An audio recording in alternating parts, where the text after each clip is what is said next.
my name is Samani Nalwani. I'm a lecturer in United Faculty of Music, majoring in composition. So today I am being interviewed by Bini on improvisation. Okay, question one: what do you understand by the term of improvisation in music? Well, like for performer, improvisation is something that you create spontaneously, maybe derived from a theme or like a guidance from the chord progression. So from there, you create something out of the guidance. So it's more of a spontaneous decision.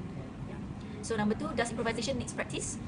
Yes, improvisation really needs practice when it comes to deciding the rhythm, to use what rhythm, or sometimes like if in piano playing in modern, so then they will have like the normal chord progression 2-5-1 or any progression that are alike, so that you can apply your licks, what we call as like LICK, like a pattern that you understand and you memorize throughout your own vocabulary, so that you can apply whenever you see progression. So it will be easy for you to decide, and especially on not losing your groove, or like you can decide spontaneously. Number three, what is the differences between improvisation and arrangement? Well, this is very interesting, where improvisation, as I mentioned before, is something that is more spontaneous, but in a way it is sort of, it has this this idea of composing as well. Actually, like it stays in between. Like you in arrangement or composition, you create something out of the things that came across your mind. It's like spontaneous thing as well. But you, in arrangement, you choose. You have the time to choose and to put it on your paper to arrange something. But whereas in improvisation, it uses up a lot of your creativity to do it on the time, spontaneously. So and there's a what we call as research done by scientists, where improvisation uses a lot more brain activity rather than arrangement, because you need to do ad hoc.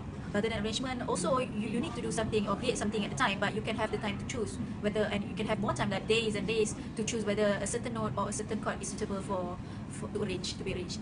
And number four, how important is improvisation in music? Well, I guess improvisation means creativity, so I think it's very important because from creativity you create a lot more stuff. Number five, how does improvisation works with or against authentic interpretation in music? If the improvisation is somehow personal to a performer, is there such thing as good or poor improvisation? Yes, this is actually very important, because we know that in improvisation it can be anything, where it can be just only one note, it can be like 1,000 notes in several bars. But I would say that in terms of like interpretation, everyone has its own interpretation and style. And sometimes when people say, oh, your improvisation is not that good, your improvisation is good, so how do you infer that? Is from the way it develops, the phrases, and how the motifs really catch, and how you actually interact with other performers as well during the improvisation, and how you build up from the, maybe from a cell of melodic theme to a bigger scale or a bigger phrase of improvisation. And that would be interesting for the audience to see how it develops. But if the performer maybe just introduce some notes, and then a lot of it comes from the scales that are not suitable, then it will definitely drop down your performance, and your choices of notes is very important in improvisation.